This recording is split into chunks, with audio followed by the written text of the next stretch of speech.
अस्सलाम वालेकुम नाज़रीन गिरामी, आप देख रहे हैं हमारा यूट्यूब चैनल राज टीवी। हमारा काम है हक़ाइक़ से पर्दा उठाना, आपका काम है हमें सपोर्ट करना। वीडियो शुरू करने से पहले छोटी सी इल्तमास कि हमारे चैनल को सब्सक्राइब कर दें और बेल आइकन के बटन को दबा दें ताकि हमारी हर आने वाली वीडियो आप लोगों तक सबसे पहले पहुंच सके।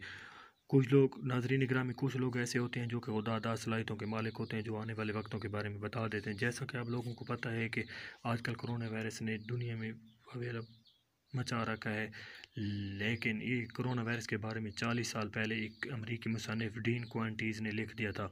1981 में लिखी जाने वाली किताब दी आइज़ ऑफ डार्कनेस इतने सवाल क्यों पैदा कर गई।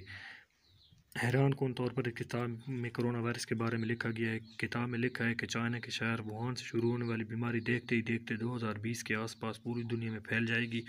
ये बीमारी ऐसी होगी जैसी शदीद नमूनिया की बीमारी। ये बीमारी फेफड़ों और ब्रोकन ट्यूब पर हमला करेगी और तमाम मरूफ डॉक्टर इसके सामने बेबस नज़र आएंगे और इस पर किसी किस्म का इलाज असर नहीं करेगा। मतलब ये कि 2020 में सब इलाज इसके सामने नाकाम हो जाएंगे। सबसे ज़्यादा हैरान कुन बात यह है कि मुसन्निफ ने बीमारी की वजह और अलामात 100% दुरुस्त लिखी हैं, जिसको अक्ल मानने को तैयार नहीं। इस किताब में वाज़ेह तौर पर लिखा गया है कि एक चाइनीज साइंसदान ली चिन यांग एक अहम और ख़तरनाक हयातियाती हथियारों को RDNA लैब में तैयार कर रहा है। वो लोग इसको वुहान 400 कहते हैं। वुहान 400 एक बेहतरीन हथियार है। ये सिर्फ इंसान को तकलीफ़ देता है और ज़्यादतीस की तरह कोई दूसरा जानदार इसको साथ ले जाने की सलाहियत नहीं रखता। वुहान 400 एक ज़िंदा इंसानी जिस्म के बगैर 1 मिनट से ज़्यादा ज़िंदा नहीं रह सकता। इसका मतलब ये है कि मौजूदा तौर पर किसी चीज़ को आलूदा नहीं कर सकता।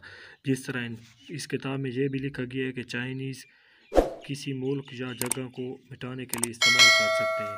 किताब में ये भी लिखा गया है कि जैसे ये बीमारी आई थी वैसे खुद ब खुद चली जाएगी, फिर 10 साल बाद ज़्यादा ताकतवर होकर आएगी और इससे काफ़ी ज़्यादा इंसान मरेंगे और फिर मुकम्मल तौर पर गायब हो जाएगी।